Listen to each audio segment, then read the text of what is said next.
Bem-vinda e bem-vindo a mais um episódio do IBRAcast 360, o programa sobre temas de fronteira oferecido pelo IBRAC, o Instituto Brasileiro de Estudos de Concorrência, Consumo e Comércio Internacional.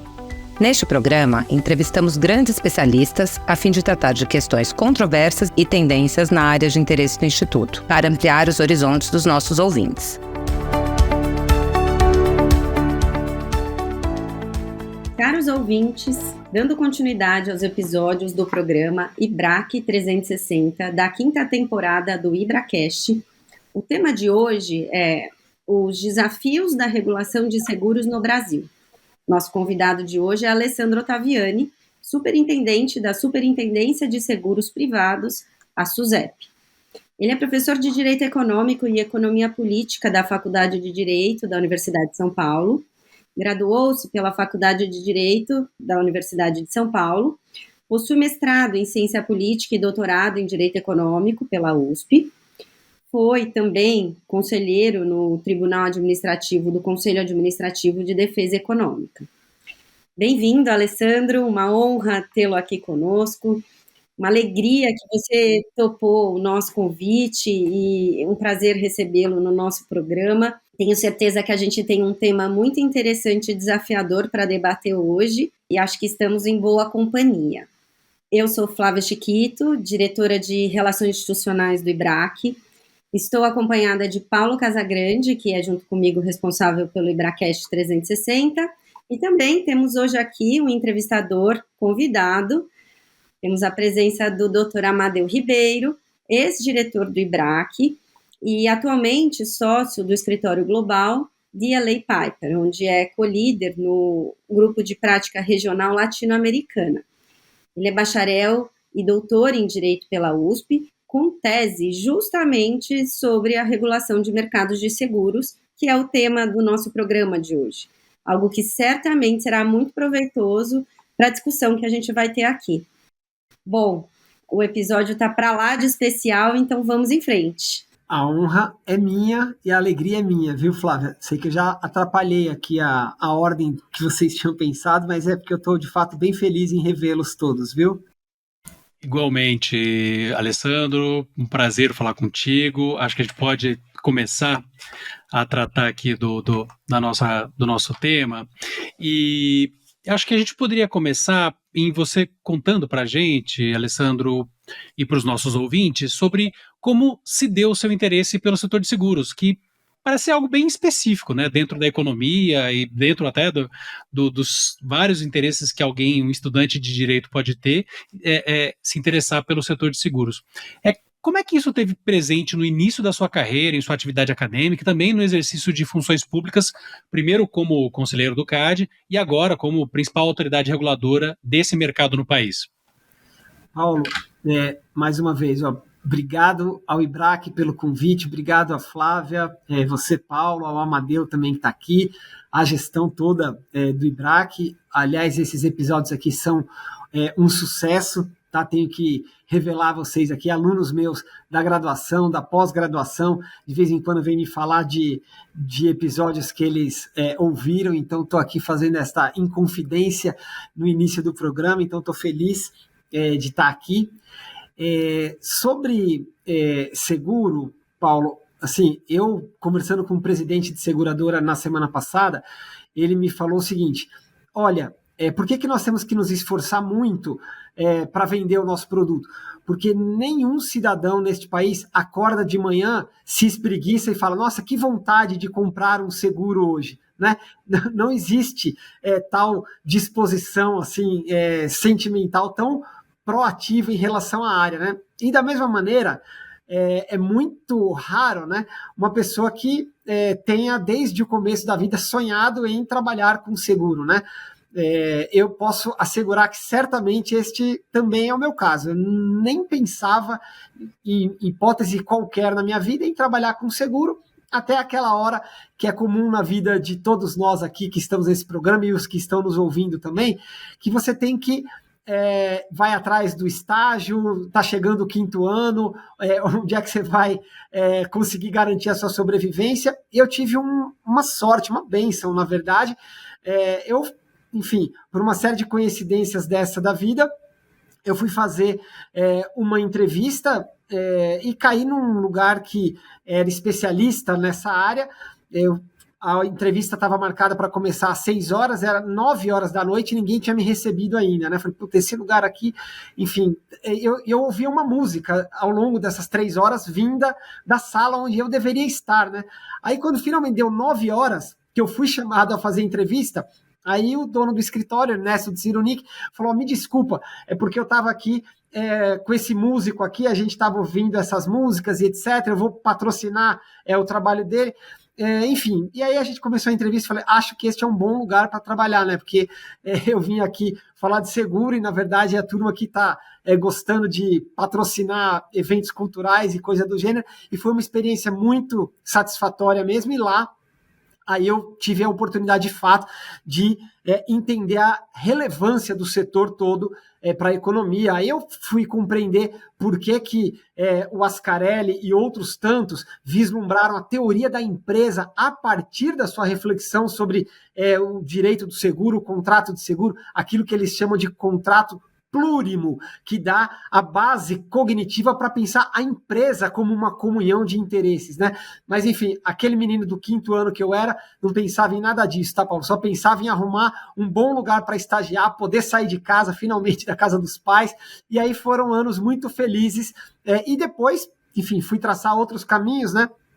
E, por uma coincidência, uma alegria muito grande, depois de ter servido junto ao CAD, depois de ter, enfim, visitado outras tantas áreas do direito econômico, recebi o convite para ajudar a organizar a gestão atual da SUSEP, e também tem sido uma experiência muito gratificante, para a qual aí a gente pode gastar alguns minutos aqui do nosso podcast daqui a pouquinho. Muito bem, Alessandro, é um enorme prazer revê-lo, é um enorme prazer, para mim um privilégio participar dessa conversa, então se você me permite, vamos começar com as perguntas, tá? E a primeira pergunta que eu teria a você é a seguinte, nós sabemos que no planejamento atual da SUSEP, um elemento central é o favorecimento de novos entrantes. O que a regulação tem feito para favorecer a entrada de novas empresas no setor e criar maior concorrência é o objeto aqui dessa minha primeira pergunta. Em particular, eu gostaria de ouvir a sua avaliação do impacto que os níveis de tratamento regulatório das seguradoras, S1, S2, S3 e o Sandbox, vêm tendo sobre a concorrência no mercado e o que você espera para os próximos anos. Amadeu, obrigado. Para o ouvinte que está nos ouvindo e não sabe, né, o Amadeu é o autor de um doutorado que eu acho que talvez seja um caso único na academia brasileira, que raciocina a disciplina da concorrência e o mercado de seguros, né? Eu sei que já tem um tempo, Amadeu. Aliás, qualquer coisa que se falar sobre a gente sempre terá um tempo a partir de agora, né? Porque quem tem tempo somos nós, né?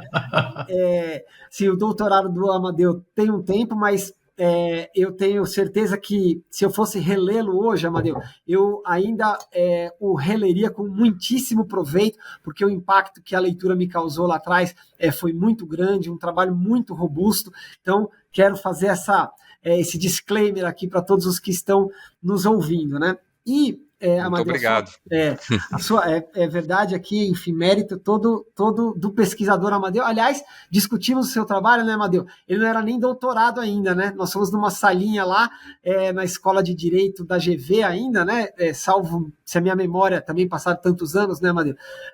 Fomos lá discutir o seu trabalho em formação e depois, de fato, veio a ser o trabalho que, enfim, estou aqui comentando e recomendando a leitura. Aqui, de fato, Amadeu, você colocou um ponto muito relevante, se o cachimbo entorta a boca, né?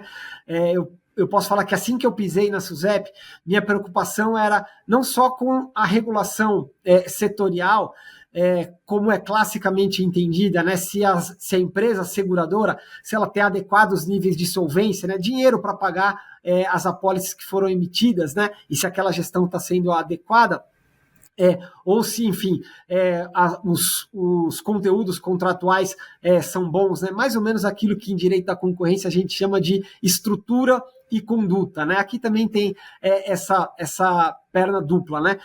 Mas a hora que eu cheguei aqui, me preocupava também o próprio funcionamento do mercado, porque os setores regulados, eles tendem a ter uma pulsão por estruturas muito rígidas e muito fortalecidas, porque assim, por exemplo, que as telecomunicações se expandem, né? Se a empresa de telecom ela é muito grande, muito robusta, você expande o bem daquele mercado. Se o banco é muito forte, né, você garantia que o setor não vai quebrar, percebe? Então, o setor regulado, a sua tendência inicial é uma preocupação menos com a concorrência e mais com a pujança daqueles atores, né?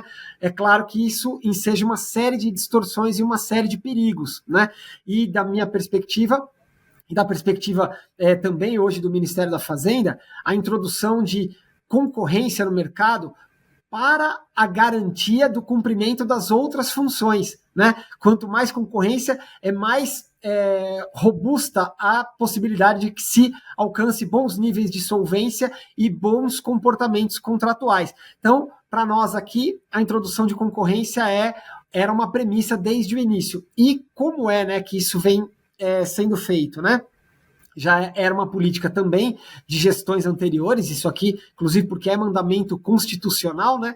Só que as políticas que vão concretizando a Constituição, elas são variadas. Então, de lá para trás, a SUSEP tem uma política que nós consideramos vitoriosa, que é a segmentação, que aqui o Amadeu se referiu, né? Então, autorizar que vários níveis distintos de capital regulatório sejam exigidos, permite que entrem a ser seguradoras entes de menor capacidade econômica, porque elas estão captando riscos de menor complexidade ou de menor impacto. Então, basicamente, você permite que surjam pequenas seguradoras com riscos localizados, e isso, certamente, naquele seu mercado específico, significa que estão chegando mais concorrentes. Então, essa é uma política regulatória pró-concorrencial.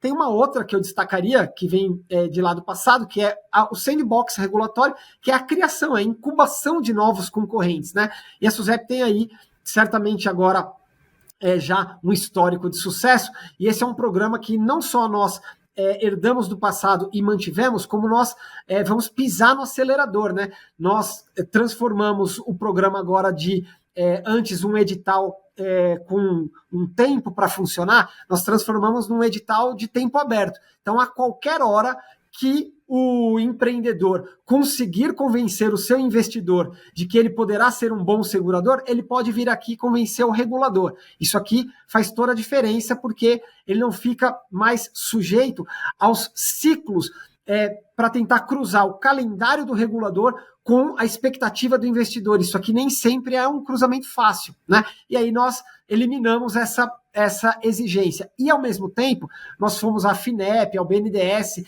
financiadores de inovação tecnológica, para poder aliviar o fardo desse novo entrante da carga de inovação tecnológica. Então, que ele convença o mercado só para a busca do capital regulatório e das obrigações atuariais. Aquele investimento em inovação tecnológica, ele pode conseguir agora, junto aos entes, né, por enquanto ao ente, porque é a FINEP que entrou para valer nessa parceria conosco, o BNDES daqui a pouquinho, tenho certeza, vendo o sucesso todo, vai dar este passo também, mas certamente isso aqui ameniza, né, um risco desse futuro entrante, e isso deixa o programa mais robusto.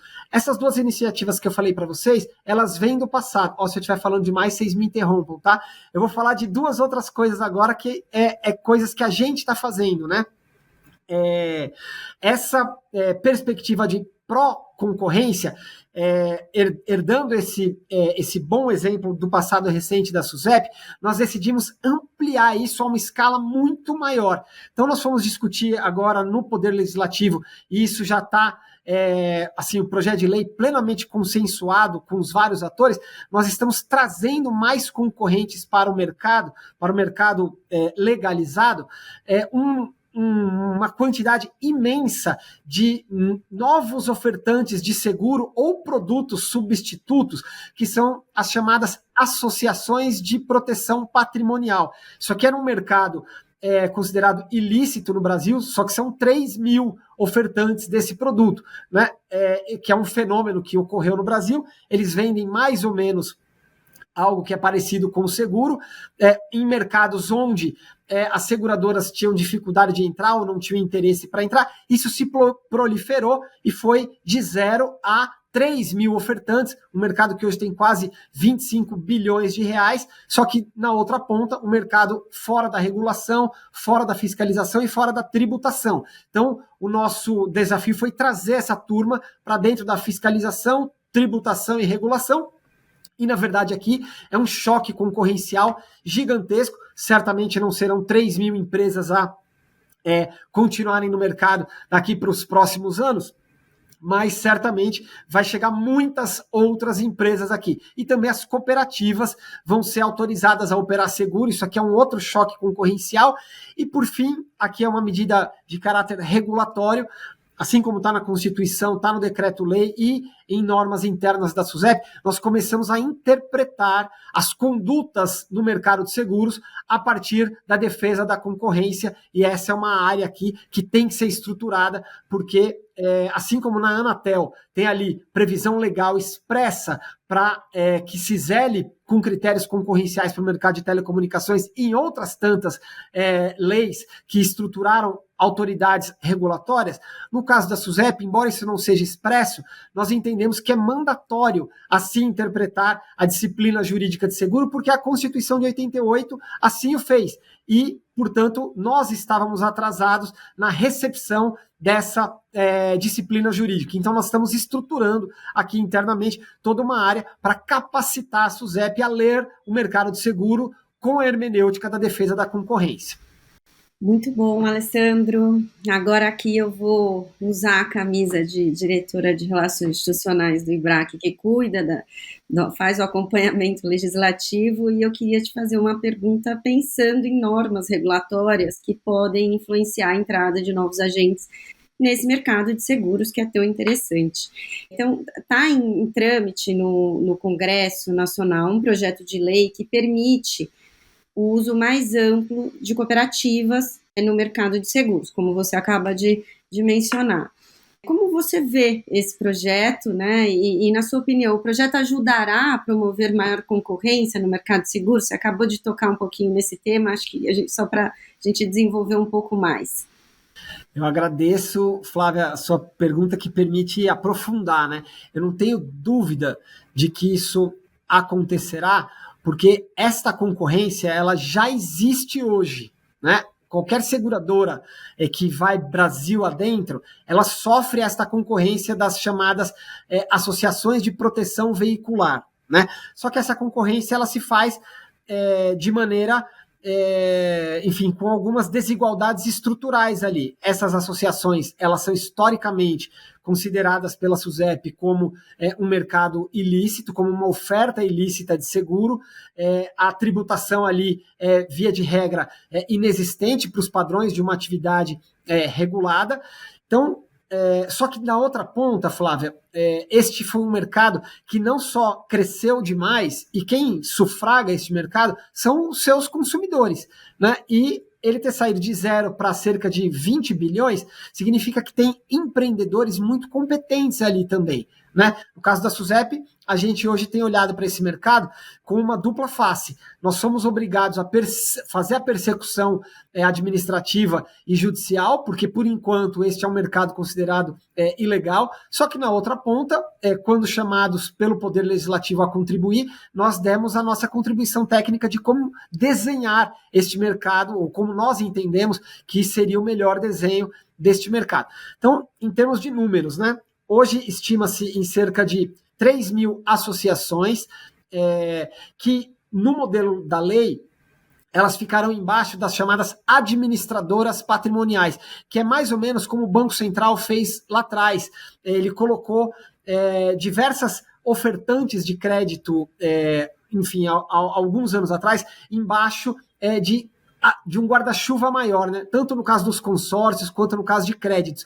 Então, a nossa fiscalização, ela tem condições de ser eficaz se ela for em cima dessa administradora de associações embaixo dela. Então, a expectativa, eu aqui não tenho ciência para falar isso, né? Isso aqui não é nada mais do que coletar algumas informações de mercado, mas certamente vai haver um enxugamento. Essas associações vão ficar embaixo de administradoras e tem gente falando, queremos que entre o ano 1 e o ano 3 fiquem aí de pé entre 500 e 600 grandes administradoras. E depois também a tendência é isso ir se enxugando. Veja só, hoje nós falamos em 137 seguradoras ofertantes no país, que para valer não são 137 concorrentes, porque são grupos econômicos, tem algumas sociedades empresárias, Bradesco, Itaú, enfim, elas têm algumas sociedades empresárias embaixo de si. Então, são cerca de 60 a 70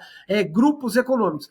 Com essa medida legislativa que a Flávia lembrou muito bem, nós vamos estar colocando aqui, assim, chutando baixo, cerca de 600 novos entrantes nos primeiros 3 anos.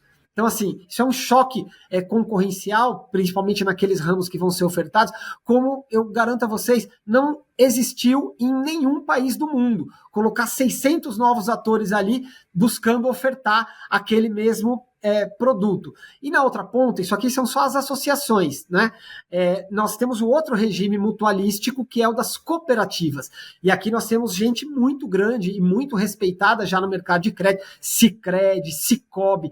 Essa que é hoje uma atividade que no mercado regulado pelo Banco Central responde, a depender do ano, entre 7% a 10% do mercado de crédito inteiro do Brasil. Então imagina, essa turma vai entrar também no mercado de seguros. Isso aqui é um outro choque concorrencial muito robusto. E a terceira perna, aqui nas cooperativas, se a gente colocar aí nos próximos 3 a 4 anos, enfim, 10 a 30 cooperativas aí, porque são algumas de nível nacional, outras de nível local, isso aqui também é um grande número de novos concorrentes. E o Sandbox talvez coloque aí no mercado, quando nós terminarmos uma experiência de, enfim, 1 a 5 anos do programa, mais 20 a 40 empresas. Fazendo essa soma, é um número imenso de novos concorrentes. Então aqui, na SUSEP hoje, nós olhamos para a concorrência com a missão não só de fazer uma tutela negativa da concorrência, não, se você não respeitar a concorrência, nós te penalizamos, mas fazer uma tutela positiva da concorrência, como criar novos concorrentes, como criar nova oferta. Esse é o papel hoje da política concorrencial no setor de seguros que a gente tem levado a cabo aqui. Muito impressionante, Alessandro. E você trouxe várias coisas que para mim são novidades e permitem ter uma visão mais ampla do assunto. E é muito importante o que a SUSEP está fazendo para promover a concorrência nos seguros. E se você me permite, eu gostaria de falar um pouco agora sobre o resseguro, que, como a gente sabe, é o seguro que as seguradoras fazem para repartir os seus riscos que elas assumem no mercado. Na redação original da Constituição e por décadas, o resseguro foi monopólio do IRB, do Instituto de Resseguros do Brasil. Nós sabemos que há algo como talvez quase 20 anos, houve uma reforma que permitiu a criação de legislação tratando da abertura do mercado de resseguro no país, a quebra do monopólio do IRB e, a partir disso, a criação de uma estrutura regulatória contemplando a existência de categorias distintas de ressegurador. O ressegurador local, com investimentos no país, com capital no país, os admitidos e os chamados eventuais. Essa estrutura regulatória, colocada com a abertura do mercado, ela permanece, em linhas gerais, a mesma. Então, a minha primeira pergunta para você a respeito do resseguro é: qual é a sua avaliação sobre essa estrutura regulatória que foi colocada? Se ela é adequada, se ela poderia ser de alguma forma aperfeiçoada? E na época pensou-se muito na atração do ressegurador para o mercado local. E se colocou como um incentivo a isso, o chamado direito de preferência para o ressegurador local. A minha pergunta, então, mais especificamente sobre esse tipo de ressegurador, é se isso continua fazendo sentido ou se já teria chegado o momento de ampliar o acesso dos resseguradores internacionais ao mercado brasileiro. Enfim, queria ouvi-lo sobre o mercado de resseguro e de que modo aí a regulação promove a concorrência no setor e se ela poderia, nesse sentido, de alguma forma ser aperfeiçoada. Muito obrigado, Amadeu. Você, eu acho que também feriu aqui um tema muito relevante, né? Durante décadas, né? Desde 1939, nós tivemos o Instituto de Resseguros do Brasil, né, exercendo um monopólio que depois ganhou dignidade constitucional, e o IRB cumpriu um papel, e o monopólio de resseguros cumpriu um papel essencial, porque o monopólio do resseguro, ele não surgiu do nada, né? Ele surgiu por uma necessidade. Que necessidade era essa, né? O fato de os resseguradores e de os seguradores à época aqui no Brasil eles passarem um tempo acumulando reservas de prêmios que eles adquiriam e em alguns momentos que eram cruciais para fazer frente às indenizações, vários deles deixavam o Brasil, enfim, ou não honravam as suas obrigações. Isso representava, para um projeto de industrialização que se queria de longo prazo, uma zona de incerteza muito grande. Então, esse é o caldo de cultura que desemboca no monopólio de 39. E, além dessa eliminação, dessa grande incerteza, porque aí o industrial brasileiro, o empreendedor produtivo brasileiro, ele podia ter a certeza que nunca mais ia existir o popularmente chamado sinistro do navio, que não era quando o navio afundava, né? É quando o segurador entrava no navio e saía levando as suas reservas e ficava aqui, enfim, ele a ver navios, né? Essa instituição do monopólio do IRB, né, ela trazia a certeza de que isso ia ser estável, e isso representou uma das pernas de todo o nosso processo de industrialização. E o IRB cumpriu ainda um outro papel, esse talvez tão relevante quanto dessa primeira expectativa, que foi o de capacitar, em termos de técnica securitária e ressecuritária, todo o mercado de estruturação de garantias. Então, veja, as garantias necessárias para construir todo o programa de hidrelétricas do Brasil na década de 60 e 70, elas só foram possíveis porque se tinha alta capacitação técnica e o IRB era um polo formador dessa capacitação, né? Chegou um dado momento, a nossa opção foi por olhar para esse monopólio e verificar, enfim, e alterar as suas bases e, como o Amadeu colocou, sem que isso necessariamente significasse desnacionalização do setor como um todo, porque havia toda uma política para estruturar a preferência ao ressegurador local. E qual é a lógica, né, de ter resseguradores locais? A mesma lógica que a Suíça, Inglaterra, Alemanha, Japão, eles fizeram com seus resseguradores locais. O resseguro, e o Buffett está aí para não nos deixar mentir, né, ele é um imenso armazenador de reservas. E com este dinheiro, que pode ser imenso, o ressegurador, quando ele é local e investe localmente, ele se transforma, na verdade, num grande mobilizador do mercado de capitais onde ele investe para programas de muito longo prazo. Então, o ressegurador local, ele não é só um amenizador da incerteza de cada um dos negócios para o qual ele é uma garantia, porque ele segura, né, porque ele assegura a atividade do segurador. Ele também é um investidor institucional estratégico. Então, a ideia de ter um ressegurador ou resseguradores locais robustos, ela também cumpre essa expectativa. E, passado um tempo, hoje, assim, nós temos numericamente muito mais resseguradores admitidos ou eventuais, que não são os resseguradores locais, do que os resseguradores locais. Qual é a avaliação hoje da SUSEP, enfim, e o que fazer sobre isso? Nós acabamos de lançar na semana passada, eu gostaria de comentar isso daqui a pouquinho com vocês, os vários grupos de trabalho que nós fizemos, mas um em específico, é o grupo da Política Nacional de Resseguro. E quais são os objetivos desse grupo de trabalho? Primeiro, a forma de organização desses grupos aqui, né? Nós entendemos que não tem outro jeito de fazer política pública e regulação setorial, salvo se não incorporando as várias visões sobre o mercado. Então, para esse grupo em específico, nós chamamos os resseguradores, os seguradores, os segurados, os corretores de seguro e especialistas, enfim, tentamos fazer com a maior pluralidade possível e nós colocamos 3 produtos ali para serem equacionados por esse grupo de trabalho.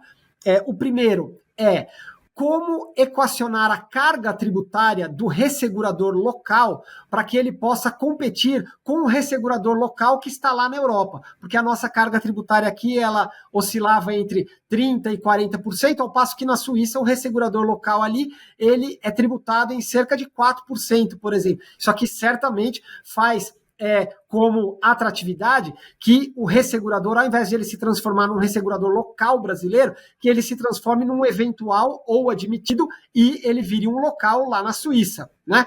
E isso aqui, certamente, onde ele é local, a tendência dele investir no longo prazo como investidor institucional é maior e mais ainda, o conhecimento do próprio mercado garantido, e aí o tipo de regulação de sinistro, a melhor técnica securitária, ela se transforma em qualitativamente diferente quando ele tem ali um compromisso de longo prazo. Então, nós fizemos aqui uma discussão, o ministro da Fazenda foi explícito, nos interessa formatar um quadro do mercado para o ressegurador local o mais robusto possível e nós temos que atacar essa desigualdade tributária. Então, essa é a primeira perna do grupo de trabalho. A segunda é referente à qualidade contratual dos contratos de resseguro. E aqui nós temos uma investigação específica, que é a chamada cláusula de claims control, que é quando o ressegurador se transforma, de fato, no gestor do contrato de seguro. Claims control, ele passa a controlar a demanda daquela reclamação de cabo a rabo, basicamente é isso, portanto é ele quem manda naquilo. Isso aqui tem um impacto na qualidade da oferta securitária na ponta, porque basicamente significa que o segurado não está mais lidando com o segurador que ele contratou, mas ele está lidando agora com o ressegurador, que no mais das vezes ele nem sabia que existia, não tinha nenhuma obrigação de saber. Então nós temos que entender o que é isso e fazer a disciplina dessa cláusula. Essa é a segunda perna desse grupo de trabalho. E a terceira é com relação ao tipo de garantia que os vários resseguradores deixam no país. Isso aqui, enfim, na Europa, nos Estados Unidos, na China, você tem vários tipos de obrigação de colocar garantia ali. Se a garantia ela está depositada, como é no caso dos Estados Unidos, você tem ali o regime das colaterais depositadas. Vai haver o resseguro e para cada determinado dinheiro do resseguro ele tem que depositar um dinheiro em dada conta, né? Isso aqui é um regime. Uma outra coisa é o ressegurador que não precisa fazer nada, basta estar autorizado. Então nós temos que equacionar isso daqui, porque isso tem relação direta com a qualidade do resseguro. Esses aqui são, em muita breve síntese, os 3 pontos dessa política nacional de resseguro, que quando equacionada daqui para o final do ano, do ponto de vista do diagnóstico, vai dar origem às novas deliberações regulatórias que o Conselho Nacional de Seguros Privados vai implementar no próximo ano. De novo, tá? Se eu estiver falando muito, vocês podem me cortar, tá bom? Era essa a resposta aqui. Quanta coisa, Alessandro. Mas fica à vontade para explorar tudo o que você quiser sobre esse tema.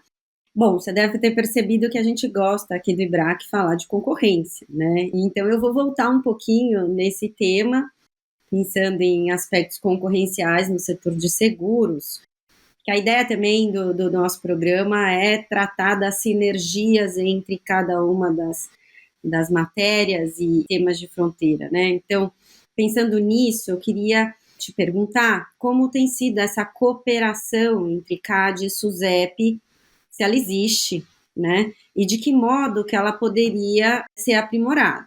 Qual deveria ser o papel de cada uma delas na promoção da concorrência no mercado de seguros.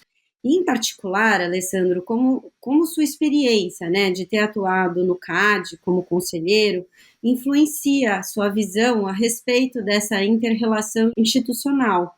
E há espaço para a celebração de um acordo de cooperação? Flávia, Olha só, acho que a sua pergunta é muitíssimo importante.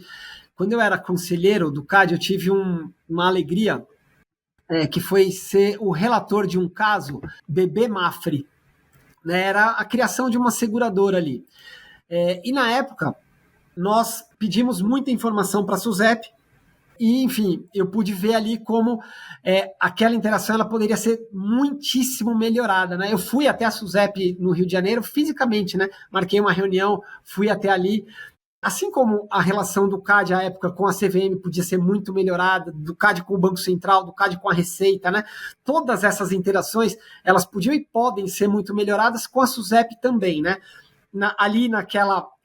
Naquele momento específico para esse caso, foram as informações da SUSEP que afirmaram que haveria uma concentração em níveis muitíssimo elevados em um mercado apenas, que era o mercado de seguro rural, porque BB é o braço segurador do Banco do Brasil, que era quem ofertava, à época, a amplíssima maioria dos contratos de seguro rural.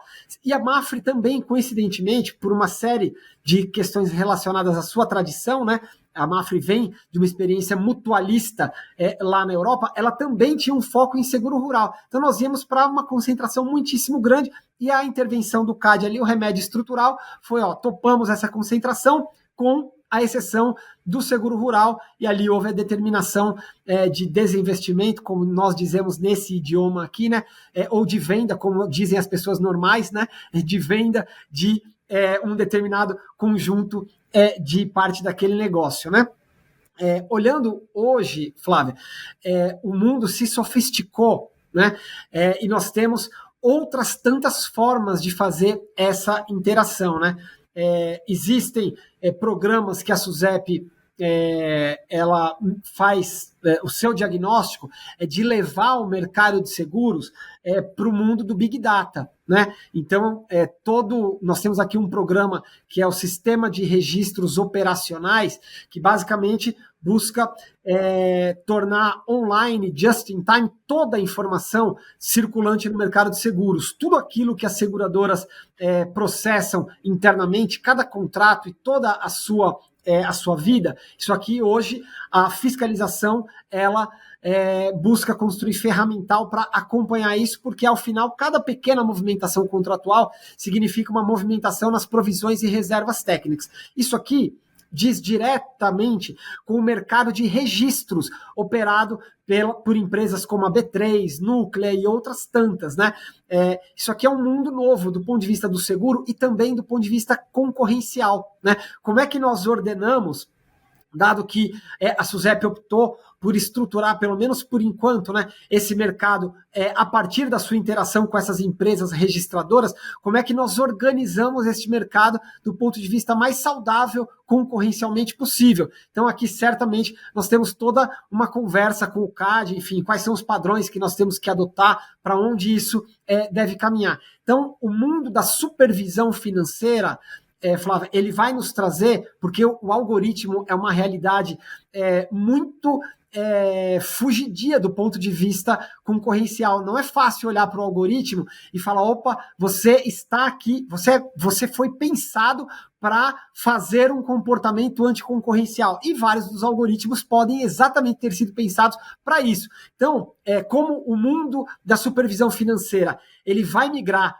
para o mundo dos algoritmos, para o mundo do Big Data, nós vamos ter que fazer essa conversa com a autoridade concorrencial, porque caso contrário, nós vamos olhar para o retrovisor quando nós temos que olhar para frente, né? Então, certamente daqui para diante, eu creio que tem que haver uma interação, pelo menos uma troca de ideias muito mais frutífera do que nós somos capazes até hoje de fazer. Olhando para a atual gestão do CAD, né, e para outras também, mas para essa da qual somos contemporâneos agora, a qualidade da turma que está ali, enfim, tem que ser notada, né? Eu falo isso certamente puxando a sardinha para quem me ajudou a fazer tantas decisões, como no caso da Camila, que hoje é conselheira, né? Ou de um colega meu de bancos escolares, como o Jax, ou de um procurador que foi dos mais combativos e capazes, como era o caso do Diogo, à época que eu era conselheiro. A qualidade, isso nem vou mencionar os outros também, né? Mas a qualidade dessa turma certamente é uma oportunidade que não pode ser desperdiçada para que nós criemos uma política articulada entre entes setoriais e o CAD, que olha vários mercados, e essa é a beleza de um órgão como o CAD, né? Poder olhar vários mercados e aportar conhecimentos que são de funcionamento geral dos mercados, em mercados que não olhariam com esse aparato geral, porque estão totalmente dragados pelo seu olhar setorial. Então aqui, certamente, eu acho que nós da SUSEP teremos muito a dialogar com o CAD por esses tempos que virão aí.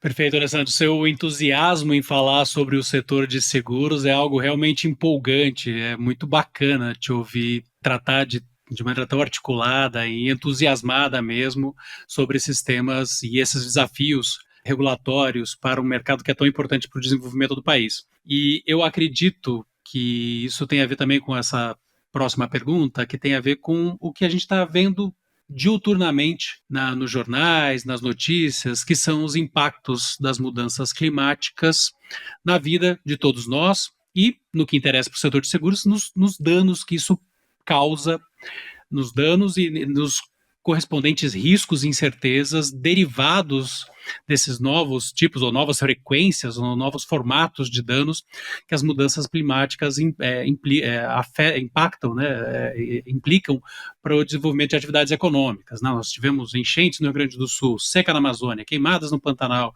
e em várias outras partes do país, impactando a agricultura e outras atividades, tantas outras atividades econômicas, produção de alimentos e por aí vai. Quais são os desafios, como é que isso se traduz em termos de desafios para a regulação de seguros? Como é que esses novos riscos e incertezas vão impactar a atividade do regulador dessa atividade tão importante para o país? Paulo, eu acho que você colocou assim, uma das questões mais cruciais para o desenvolvimento do setor como um todo.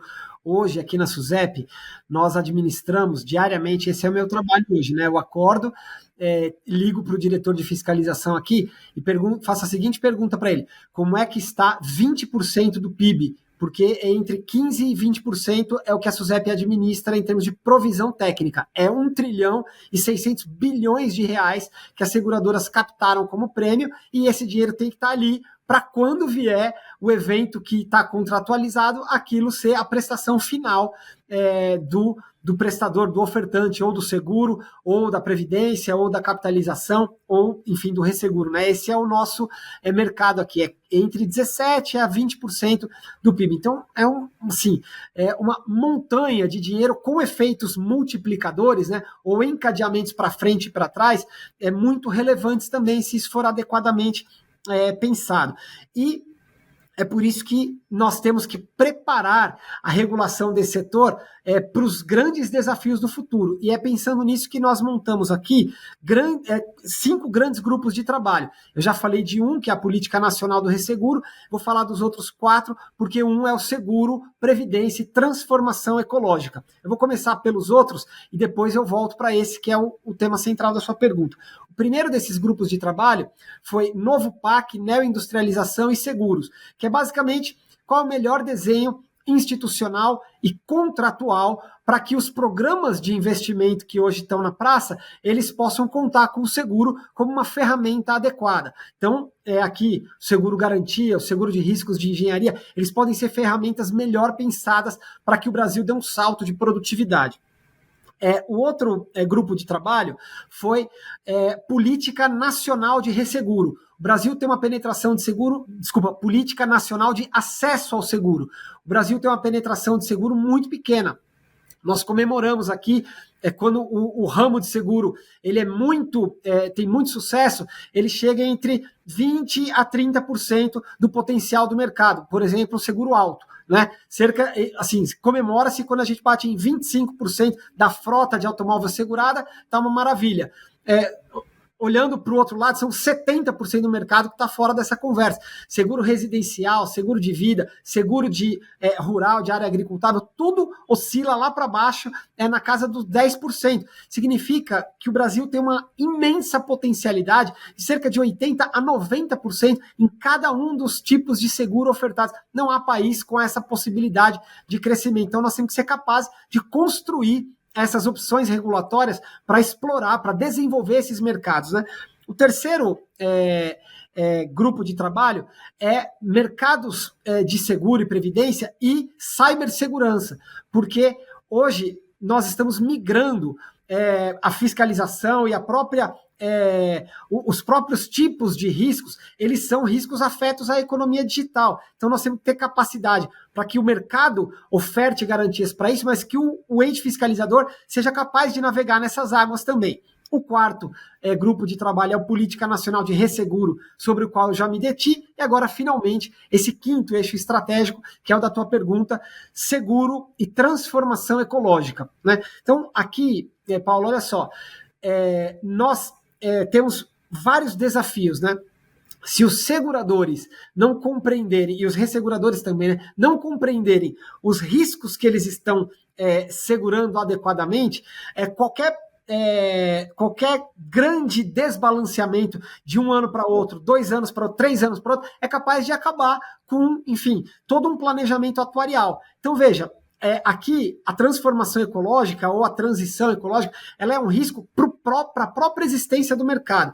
Na outra ponta, se nós conseguimos adequadamente melhorar, educar os seguradores e os resseguradores para que eles internalizem as melhores práticas ecológicas, estruturando práticas econômicas futuras, o segurador e o ressegurador, eles atuam como educadores das demais cadeias econômicas, e colocando na ponta como condição para a aceitação daquele risco, a melhoria das práticas, enfim, novos padrões produtivos e coisa do gênero. Portanto, aqui é um encadeamento para frente e para trás que o mercado de seguros é capaz de fazer. Esse é o desafio desse grupo de trabalho que hoje está na praça, que é basicamente para pensar o país para daqui a 10, 15, 30 anos, né? Que é como o país de verdade faz. A China faz isso de 5 em 5 anos, chama plano quinquenal, né? A cada 5 anos, eles revisam as metas dos últimos 5 anos, mas sempre projetando lá para frente. Nós temos que ser capazes de fazer isso também com o nosso país, e eu creio que esses grupos de trabalho são uma pequena contribuição nesse sentido. Bom, Alessandro, nosso episódio está chegando ao fim. E, infelizmente, eu queria te agradecer novamente por ter nos presenteado aí com a sua participação e trazendo tantas informações tão relevantes desse setor, como disse o Paulo, com bastante entusiasmo e gentileza também. Então, eu tenho certeza que esse episódio vai ser muito útil, foi muito útil para a gente e vai ser muito útil para os nossos ouvintes. Muito obrigada. Eu que agradeço, Flávia, Paula, Amadeu, foi em primeiro lugar uma alegria receber esse convite, uma alegria estar com vocês aqui, parabéns a vocês, parabéns ao IBRAC, e a SUSEP está aberta a discutir a concorrência, assim que vocês entenderem por bem, estaremos aqui. Muito obrigado, Alessandro. Foi um prazer revê-lo e fiquei muito feliz de vê-lo à frente da SUSEP, porque o seu entusiasmo realmente é impressionante e acho que vai ter um impacto, confiante, terá um impacto muito positivo para o setor de seguros e para o país. Muito obrigado. Sem dúvida. Obrigado, Alessandro. Foi um tremendo prazer poder participar dessa conversa e ouvir que o setor de seguros tem alguém como você liderando essa responsabilidade tão importante que é a regulação dele num país tão complexo como o Brasil. Legal, obrigado a vocês. Obrigado por nos acompanhar. Não perca o próximo episódio, em que conversaremos com mais um expert sobre questões instigantes da atualidade. Até breve.